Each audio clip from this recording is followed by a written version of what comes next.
먼저 꼼꼼한 문제 파악입니다. 모두 8개의 조건이 주어져 있고, 그러면 1번 조건부터 차근차근히 문제를 파악해 보도록 합시다. 먼저 1번 조건은 실수 ABC라고 했기 때문에 ABC는 실수구나 라고 생각을 해주고 다음 조건 넘어갑니다. 2번 조건은 fx가 정해져 있는데 fx가 3개의 조건으로 나눠져 있습니다. 첫 번째 2번은 x 플러스 a라고 해서 기울기가 양수라는 그런 사실을 알고 있는 겁니다. 다음 3번 조건은 bx라고 했는데 이 bx는 기울기가 양수인지 음수인지 알 수가 없겠죠. 그래서 일단 먼저 이 b의 기울기가 양수일 때와 음수일 때 두 가지로 나누어서 일단 생각을 해봐야 된다는 생각을 해줘야 됩니다. 그래서 첫 번째 우리가 생각해야 될 것은 이와 같이 b가 0보다 크다일 때와 b가 0보다 작을 때 둘로 나누어서 fx를 함수값의 변화를 생각해 봐야 됩니다.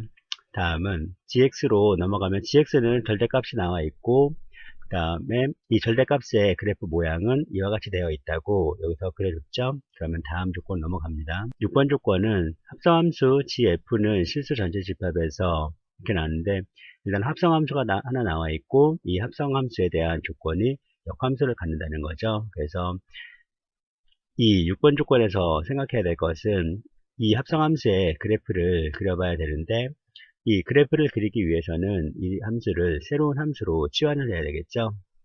그것을 표현을 해보도록 합시다. 이와 같이 표현을 해서 합성함수에서 이 fx를 t로 치환을 하면 이 hx라는 합성함수의 그래프 모양은 gt라는 이 그래프 모양을 과 같다는 사실을 알 수 있을 것입니다. 그래서 이 hx의 그래프 그릴 때는 gt의 그래프 모양을 잘 생각을 해보면 됩니다. 이때 t의 범위를 잘 생각을 해봐야 되겠죠. 자, 그러면 이 사실을 이용해서 이제 ABC를 구하는 그런 종류의 문제입니다.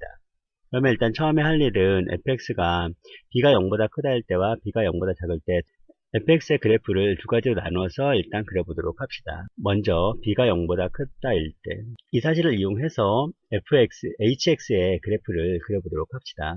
hx의 그래프를 그리기 위해서 먼저 x의 값의 범위를 0부터 1까지로 생각해 보도록 합시다. 자, 그러면 여기서 어떤 생각을 해야 되냐면 x의 값의 범위가 0부터 1까지 간다면 이 t의 값 있죠? 이 fx의 함수값, 즉 t의 값은 0부터 b까지 가게 되는 거죠. t의 값이 0부터 b까지 간다면 gx의 그래프에서 0부터 b까지 증가를 하는 이런 어떤 상황을 한번 생각해 보도록 합니다. 그러면 이 b가 여기 있을 수도 있고 1보다 크게 여기 있을 수도 있죠. 자, 그러면 b가 1보다 큰 쪽을 한번 먼저 생각해 보도록 합시다. 자, 여기를 b라고 하면 이 t의 값을 0부터 b까지 쭉 증가를 하게 됩니다. 그러면 t의 그래프 모양, 즉 gx의 그래프 모양은 이렇게 올라가다가 이렇게 꺾어지는 이런 그래프 모양이 됩니다. 그러면 이 사실은 6번, 7번 조건, 즉 역함수를 갖는다는 사실에 모순이 되는 거죠. 그래서 b는 여기 1보다 크지 않고 1보다 작을 경우를 또 생각해 보도록 합시다. 이렇게 b가 1보다 작을 경우에는 이 t의 값이 0부터 b까지 감에 따라서 이 gx의 그래프 모양은 0부터 b까지 가는 거죠. 그래서 이런 그래프 모양이 됩니다. 그러면 이런 그래프 모양을 여기다가 그려주면 됩니다. 그러면 다음은 1보다 클 때를 한번 생각해 보도록 합시다. 1보다 크다일 때 x의 값이 1보다 크면 4번 조건에 의해서 fx의 값은 계속 증가를 하게 됩니다. fx의 값이 계속 증가를 하게 되면 t의 값도 계속 증가를 하게 되는 거죠. 그러면 이 gx의 그래프 모양에서 t의 값이 증가를 함에 따라서 이 gx 그래프 모양이 증가를 하는 그런 모양을 한번 찾아보도록 합시다. 그러면 일단 시작은 b부터 시작해야 되기 때문에 여기서 시작을 해야 되겠죠. 여기에서 t의 값이 증가를 함에 따라서 그 gx의 값이 증가하는 구간은 어디가 됩니까? 바로 여기부터 여기까지밖에 없죠. 여기서 여기 b부터 1까지 증가한 다음에 1이 넘어가면 다시 감소를 하게 되죠. 그러면 hx의 그래프 모양은 여기서 b를 출발해서 x가 1보다 크다 할 때는 증가하다가 감소를 할 수밖에 없습니다. 바로 7번 조건이 역함수를 갖는다는 조건에 모순이 생깁니다. 그러면 이 모순이 생긴 이유는 뭐죠? 이것은 바로 b가 0보다 크다일 때라는 조건 때문에 모순이 생긴 거죠. 그러면 다음으로 b가 0보다 작다일 때를 한번 생각해 보도록 합시다. b가 0보다 작다일 때도 fx의 그래프를 그려주고 hx의 그래프를 그려줘야 됩니다. 그러면 fx의 그래프를 그려보면 이와 같이 1일 때는 b가 되는 거고 마이너스 1일 때는 마이너스 b가 됨을 알 수 있을 것입니다. 자, 그러면 이 사실을 이용해서 hx의 그래프를 그리도록 합시다. 일단 hx에서는 x의 범위가 0부터 1까지 한번 봅시다. x의 범위가 0부터 1까지 갈 때 이 t의 값의 범위는 어떻게 되죠? 이 식에서 x의 범위가 0부터 1까지 증가할 때 t의 값의 범위는 0부터 b까지 감소를 하게 됩니다. 그러면 t의 값의 범위가 0부터 b까지 감소를 하게 된다면은 이 b가 음수기 때문에 b는 이 정도 위치에 있겠죠. 그럼 이 위치에서 b가 마이너스 1보다 크게 되면 이 그래프 모양이 이렇게 가다가 이렇게 꺾어지죠. 그러면 꺾어지면 7번 조건의 모순이 되기 때문에 b는 마이너스 1보다 작거나 같다는 사실을 알 수 있을 것입니다. 그러면 일단 b를 마이너스 1이라고 보고 생각해 보도록 합시다. b가 마이너스 1일 경우 이 gx의 그래프 모양은 0부터 마이너스 1까지 감소를 하게 되죠. 그러면 이 hx의 그래프 모양은 0부터 마이너스 1까지 감소를 하게 됩니다. 그래서 hx의 그래프 모양은 이곳이 마이너스 1이 됩니다. 자, 그래서 b가 마이너스 1일 때 이 hx의 그래프 모양은 일단 이런 어떤 그래프 모양이 됨을 알 수 있습니다. 자, 그럼 다음으로 넘어가서 이 x의 값이 이번에는 1보다 클 때를 한번 생각해 보도록 합시다. x의 값이 1보다 크다면 이 t의 값은 이 4번 조건에 의하면 t의 값은 계속 증가를 하게 되죠. 이 c라는 값을 기준으로 계속 증가를 하게 됩니다. 그러면 t의 값이 계속 증가를 하는데 이게 t의 값이 증가를 하게 된다면 여기에서 증가하는 상태를 한번 생각해 보도록 합시다. t의 값이 만약에 여기라면 여기서 이렇게 증가를 하게 되는 거고 이렇게 증가를 하게 되면 hx의 그래프 모양은 이렇게 꺾인 점이 되겠죠. 만약에 t가 여기라면 이렇게 증가를 하게 되고 hx의 그래프 모양이 이렇게 밑으로 내려가게 되겠죠. 그런데 이 모양에서 7번 조건을 만족하기 위해서는 hx의 그래프 모양은 마이너스 1보다 계속 작아져야 됩니다. gx의 그래프 모양이 마이너스 1보다 작은 쪽은 어디가 되죠?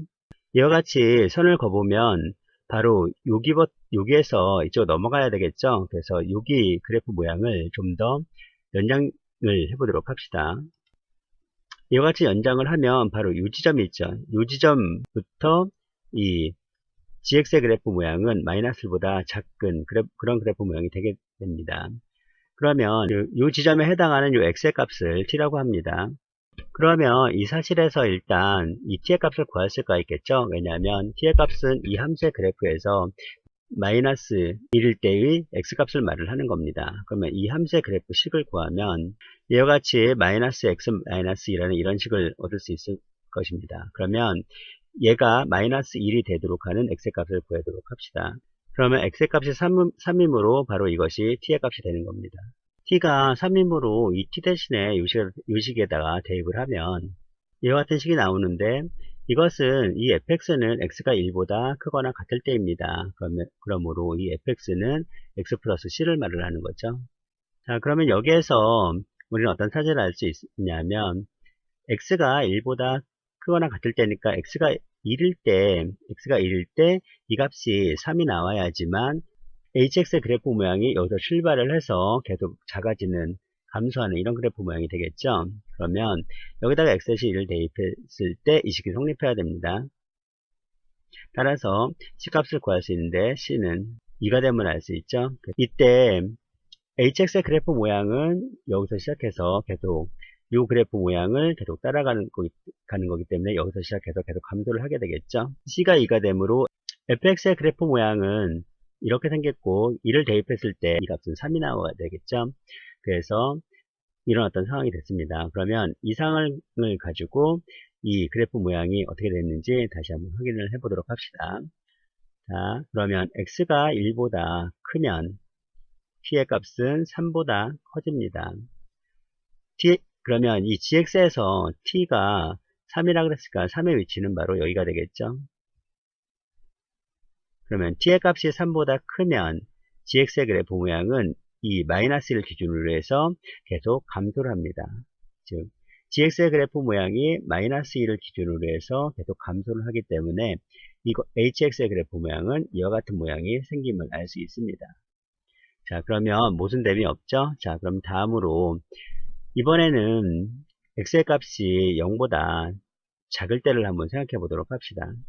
x의 값이 0보다 작다이면 이 t의 값은 0부터 마이너스 b까지 증가를 하게 되는 거죠. 그럼 t의 값이 0부터 마이너스 b까지 증가를 하는데 이 마이너스 b라는 것은 양수를 말을 하는 거죠. 근데 여기서 b가 마이너스 1이라고 했기 때문에 마이너스 b라는 것은 결국 1을 말합니다. 마이너스 b가 1이라면 t의 값은 0부터 1까지 증가를 하게 되는 겁니다. t의 값이 0부터 1까지 증가를 하게 된다면 이 gx의 그래프 모양은 0,0과 1,2를 지나게 됩니다. x의 값이 0부터 마이너스 1까지 이런 식으로 감소를 하게 된다면 t의 값은 0부터 마이너스 b까지, 즉 0부터 1까지 증가를 하게 되는 거죠. t의 값이 0부터 1까지 증가를 하게 된다면 이 hx의 그래프 모양은 이와 같은 모양이 생깁니다. 그러면 이 모양을 그리기 위해서 일단 이 모양에 대해서 0,0을 지나고, 즉 h-1에 대응하는 함수값은 1이 되는 거죠. h-1에 대응하는 함수값이 1이 되므로 바로 요점을 1이라고 했을 때 요점에서 0까지 이렇게 감소를 하게 되는 겁니다. 자, 그래서 hx 그래프 모양이 이렇게 그려졌는데, 그러면 다음에는 x의 범위가 마이너스 1보다 작을 때를 한번 생각해 보도록 합시다. x의 범위가 마이너스 1보다 작게 된다면 이 gx의 함수값이 1보다 큰 쪽이 있는지 생각을 해봐야 되겠죠. 그래서 1보다 큰 쪽이 계속 감소를 하는 이런 상황이 돼야지만 7번 조건을 만족하게 됩니다. 그러기 위해서는 1에서 이것처럼 선을 한 번 더 그어봐야 되겠죠. 이와 같이 선을 그었더니 또 이쪽이 잘려서 이쪽을 좀 더 연장을 시켜 보도록 합시다. 요점이 t일 때 그 x의 값이 여기서 마이너스 1에서 계속 감소를 하게 된다면 이 t 값은 계속 증가를 하게 되는 거고, t 값이 계속 증가를 하면서 이렇게 쭉 이런 식으로 증가를 하는 거죠. 이런 식으로 증가를 하면서 여기서 딱 끝나면 이 그래프 모양을 여기다가 붙여주면 되는 거죠. 그러면 이 식을 만족하는 t값을 일단 또 구해보도록 합시다. 이 식을 만족하는 t의 값은 이 함수식이 기울기가 마이너스 1이면서 마이너스 2,0을 지나므로 y는 마이너스 x 플러스 2가 되고, 이것이 1이 되게 하는 x값을 구해주면 됩니다. 그러면 마이너스 3이 나오는데 이 마이너스 3을 우리는 t라고 합시다. 그러면 이 t가 마이너스 3이므로 여기다가 이 t 대신에 마이너스 3을 대입하면 마이너스 3은 fx라는 관계식이 나오고, 이때 fx는 x의 범위는 마이너스 1보다 작은 쪽이니까 마이너스 1보다 작을 때 fx는 x 플러스 a입니다. 이와 같이 돼서 여기에서도 마찬가지로 x의 값이 마이너스 1보다 작을 때를 말을 하는 거니까 x가 마이너스 1일 때 이 값이 마이너스 3이 나와야지만 이것이 연장이 돼서 이 그래프 모양과 이 그래프 모양이 연결이 되겠죠. 7번 조건을 만족하게 됩니다. 즉 이 식에다 마이너스 1을 대입을 하면 따라서 a는 마이너스 2라는 식을 얻을 수 있을 것입니다. 자, 그러면 이 8번 조건에 대입을 하면 1이라는 이런 값을 얻을 수 있어서 이 문제의 정답은 2가 됨을 알 수 있을 것입니다. 이 문제에 대해서는 b가 마이너스 1일 때를 가정을 하고 했는데 b가 마이너스 1보다 작을 때도 이와 같은 식으로 생각을 해주면은 아마 똑같은 결과가 나오게 될 겁니다. 자, 그러면 오늘 풀이 과정은 여기까지 마치도록 하고 다음 시간에 다시 보도록 합시다.